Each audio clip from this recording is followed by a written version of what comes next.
건물 없는 교회 어울림교회 임목사입니다. 오늘도 마태복음 특강 이어나가도록 하겠습니다. 오늘의 제목은 예수 그리스도의 말씀을 들으라 라는 제목으로 하나님 말씀을 나누려 합니다. 부제목은 이는 내 사랑하는 아들이요 내 기뻐하는 자니 너희는 그의 말을 들으라 라는 말씀으로 하나님 말씀을 전할 때 여러분이 이 시간에 성령님을 체험하며 예수님을 만나는 그런 시간이 되기를 간절히 기도드립니다.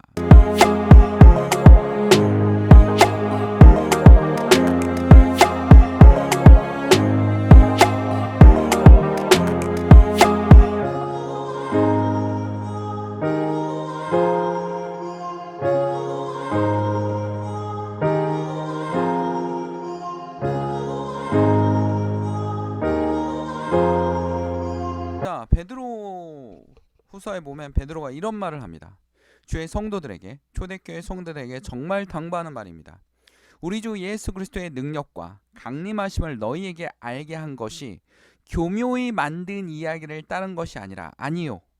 우리는 그의 크신 위엄을 친히 본 자라 라고 얘기하고 있습니다.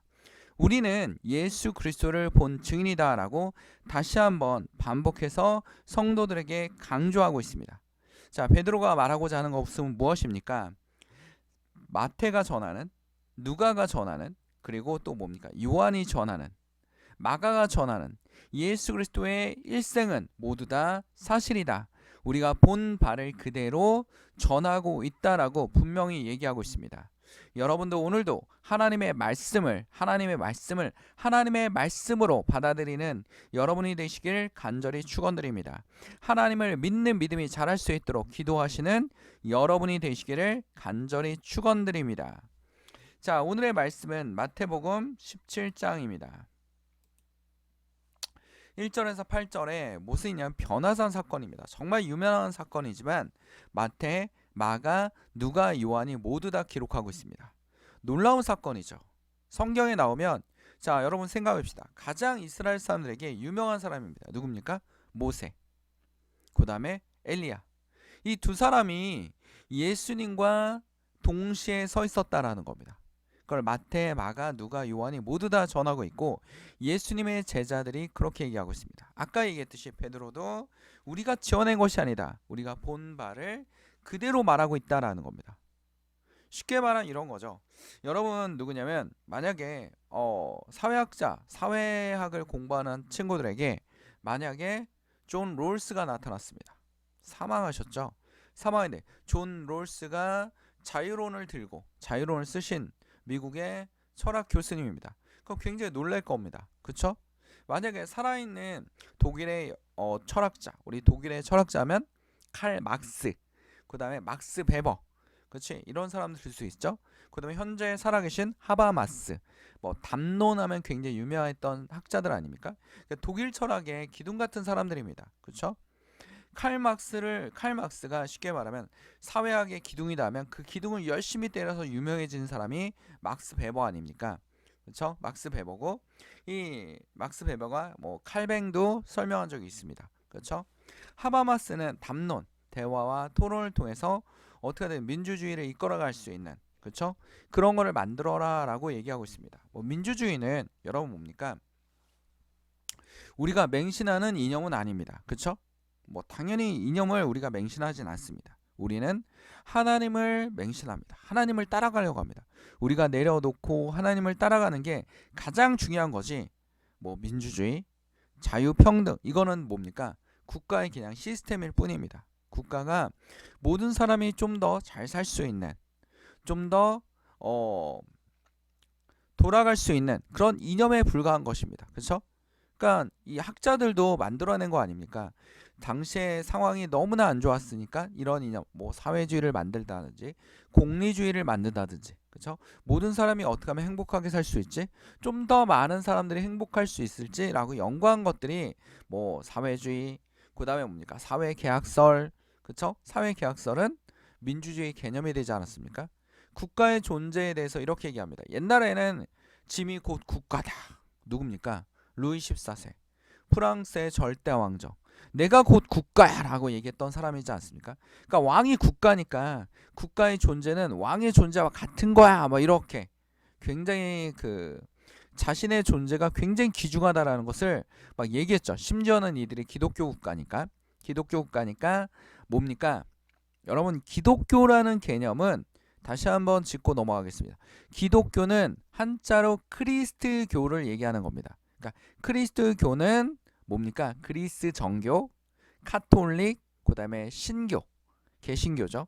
이 모든 것을 가르쳐 기독교, 그리스도교라고 얘기하는 겁니다. 됐나요? 됐습니까? 가끔 이렇게 이렇게 방송이나 이런 거 보면 기독교와 카톨릭이 합치고 이런 얘기 하는데, 기독교 안에 카톨릭이라는 개념이 들어가 있는 겁니다. 그러니까 기독교 안에 개신교, 카톨릭교, 그리스 정교가 다 들어가는 겁니다. 됐죠?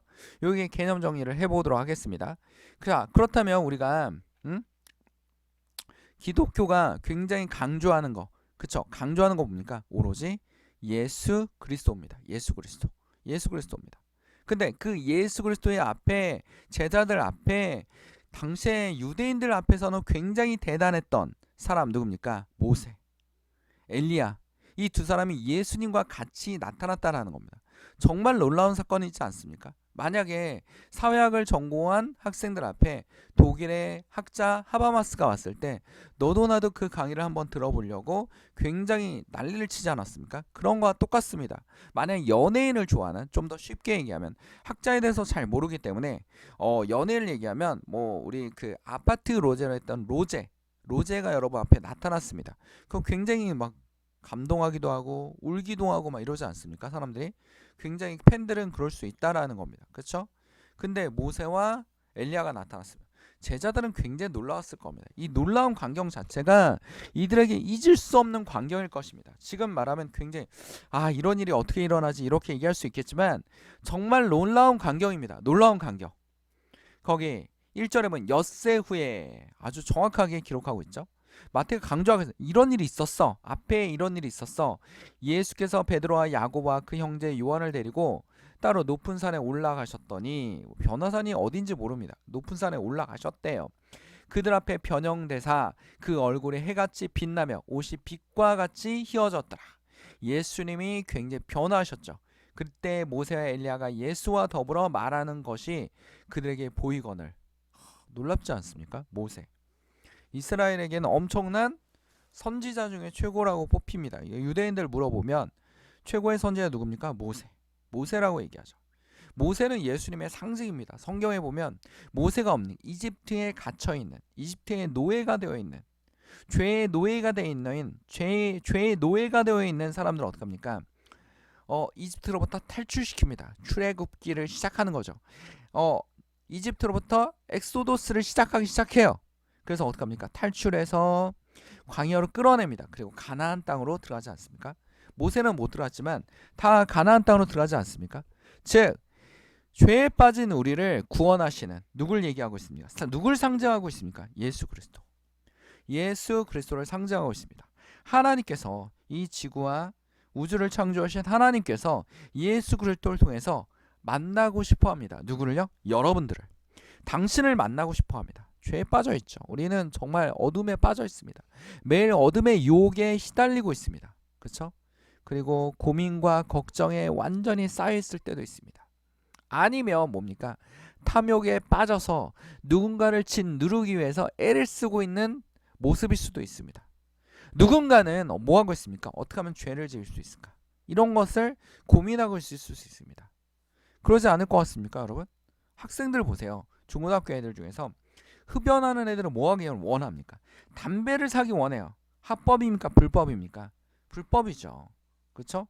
청소년들에게는 담배와 술은 금지되어 있습니다. 그렇죠? 판매를 못할 수 있도록 법으로 규정되어 있습니다. 근데 얘네들은 수단과 방법을 가리지 않고 막 신분증도 위조하고, 그러니까 위조는 법이거든요. 형법상 위법인데 신분증을 위조하고, 그 다음 뭡니까? 이게 패스 있죠. 핸드폰에 딱 찍히면 성인입니다. 이런 것도 위조해가지고 어떻게든 술하고 담배를 사기 위해서 수단과 방법을 가리지 않습니다. 그리고 걔네들은 그걸 뭐라고 생각합니까? 추억이야 라고 생각합니다. 지나고 나면 추억이 될까요? 후회하는 거죠. 후회하는 겁니다. 그 우리의 모습이죠. 우리의 모습입니다. 우리도 죄악에 빠져서 어떻게든 돈 벌어야지. 이 돈 버는 게 하나님의 영광이야. 그러면서 어떡합니까? 남의 것을 뺏어오는 그런 일을 하고 있지 않습니까? 여러분 잘 생각해 보십시오.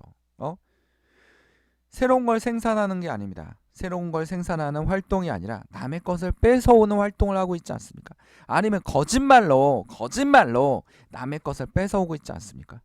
하나님이 이뻐하시겠습니까? 기뻐하시겠습니까? 하나님은 질서의 하나님이에요. 딱 봐도 질서와 조화로 지구를 창조하셨어요. 성경에서도 질서를 굉장히 중요시합니다. 그렇죠? 근데 그런 모습에 예수 그리스도를 바라보는 우리의 모습이 뭐하고 있냐면 계속 세상에서 뭐하고 있습니까? 그쵸? 탐욕을 하고 있어요. 가면을 쓰고 있어요. 기업의 모습을 한번 봅시다. 기업들 한번 보면 여러분 어때요? 프랜차이즈를 보면 프랜차이즈 대리점들에게 잘해주고 있습니까? 굉장히 불안전, 그러니까 굉장히 뭡니까? 불공정한 계약을 해놓고 프랜차이즈에 있는 점주들에게 굉장히 강요합니다. 그리고 불공정한 계약을 해놨습니다. 뭐 불공정한 계약일 수도 있고요.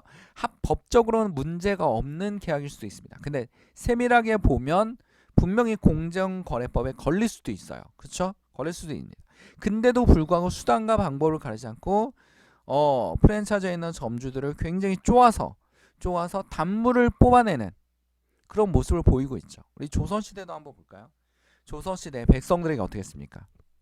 뭐 국가에서 정책을 만듭니다. 뭐 가난한 백성들에게 돈을 싼 이자로 빌려주고 쌀을 빌려주고 다시 갚는 뭐 이런 거 있었죠. 환곡 막 이런 거. 근데 밑에 있는 관료들은 수령들의 권력이 워낙 막강하긴 했어요. 당시에 조선시대 최고의 직업이라고 얘기할 수 있는 막강한 그 고을의 거의 대통령입니다. 대통령이라고 얘기하보다는 그 고을의 독재자예요. 독재자. 그렇죠? 견제할 수 있는 기능이 있습니다. 마을에 굉장히 그 유양소라는 기능이 있는데 양반들로 이루어져 있는 견제 등입니다. 근데 양반들도 농민들 편 들어주겠습니까? 힘없는 농민들 편 들어주겠냐고요? 안 들어주죠. 그렇죠? 그럼 사또 어떡합니까? 환곡을 통해서 비싼 국가의 쌀을 가지고 비싼 이자를 받아서 어떡합니까? 백성들을 뜯어먹는 거죠. 백성들 죽어납니다. 그렇죠? 역이란 이름으로 부역, 그렇죠? 부역이라는 이름으로 백성들 동원해서 공짜로 노가다를 시킵니다. 그렇죠?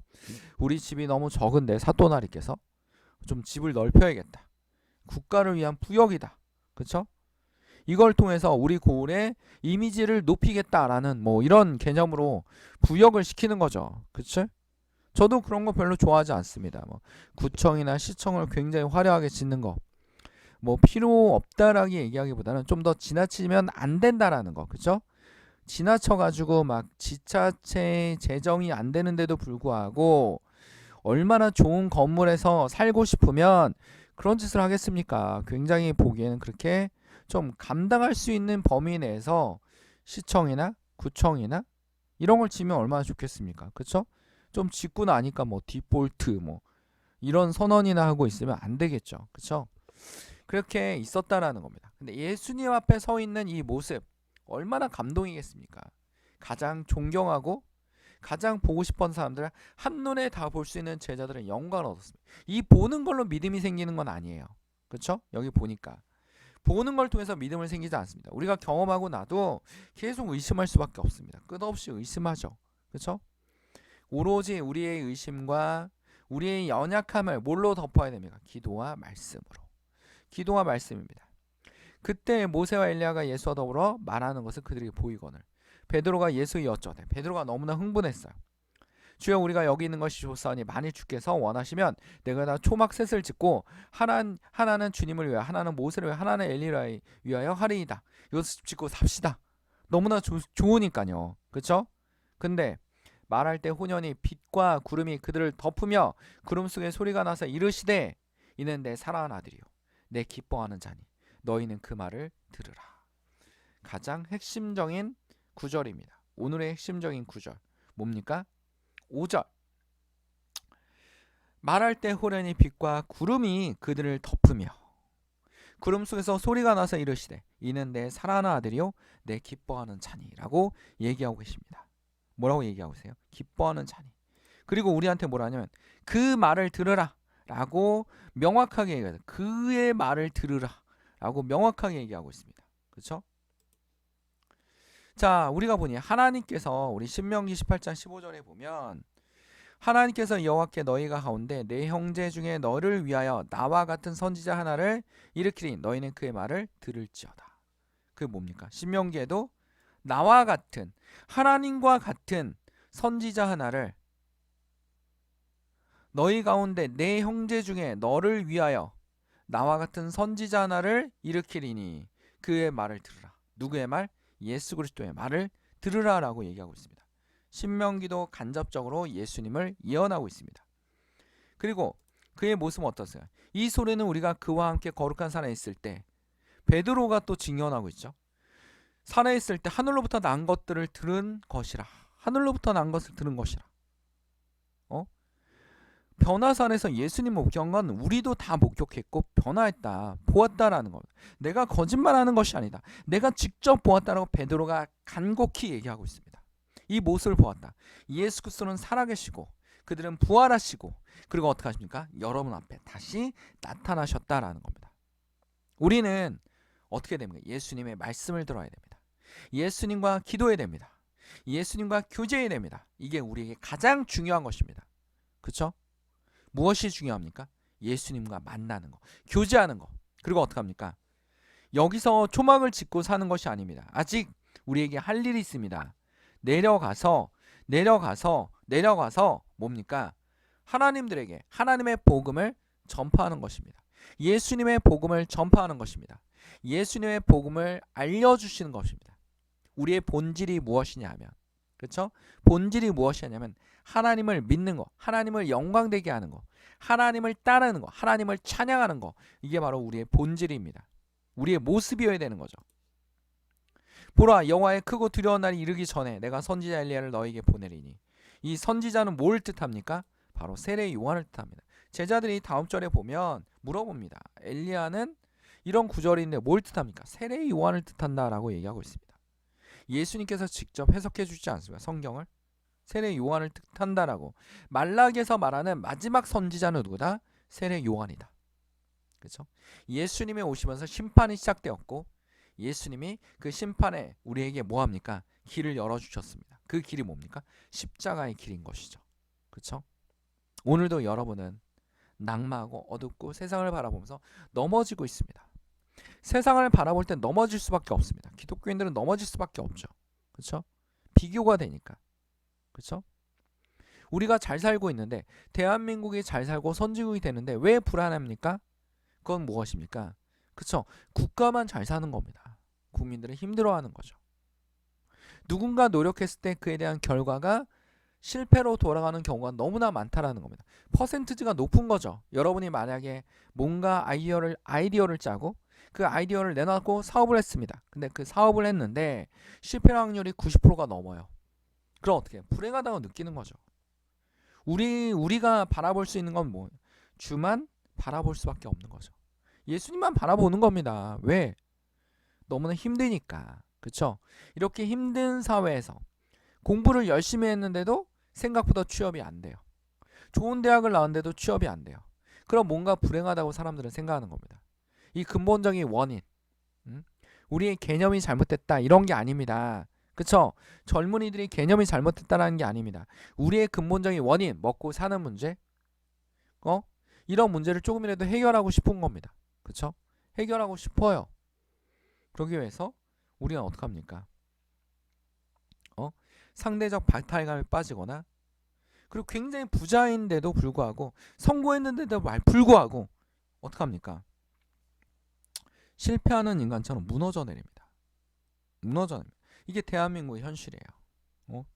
그럼 우리 뭐 해야 됩니까? 예수님께 의지하고 기도해서 우리 마음의 평화를 찾을 수 있는, 우리 마음에 왜 살아가야 되는지를 목적을 얻을 수 있는, 예수를 만날 수 있는, 여러분의 모든 문제를 누구를 내려놓고 만나야 됩니까? 예수를 만나야 됩니다. 예수를 만나야 됩니다. 우리 이 구절을 기억합시다. 그리스도의 말씀이 너희 속에 풍성히 거하여 모든 지혜로 피차 가르치며 권면하고 시와 찬송과 신령한 노래를 부르며 감사하는 마음으로 하나님을 찬양하고. 이게 바로 그리스도인의 모습입니다. 우리의 모습이죠. 주의 말씀을 듣고 피차 가르치고 시와 찬송과 신령한 노래를 부르며 하나님을 찬양하고 하나님 말씀을 듣고 기도하고 하나님을 만나는 것이 우리의 모습일 것입니다. 다 같이 기도하겠습니다. 사랑하는 충만하시는 아버지, 오늘 주의 말씀을 통하여 우리가 주님을 붙들게 하시고 어둠의 그늘에서 빠져나오게 하시고 예수 그리스도를 붙잡게 하시고 예수를 찬양하며 예수 그리스도의 말씀을 들을 수 있는 귀를 열어 주시옵소서. 우리가 하나님을 붙잡고 하나님을 따라가는 주의 성도들이 될 수 있도록 주님 붙잡아 주시옵소서.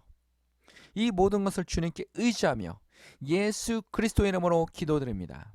아멘. 건물 없는 교회 어울림교회 말씀 창고였습니다.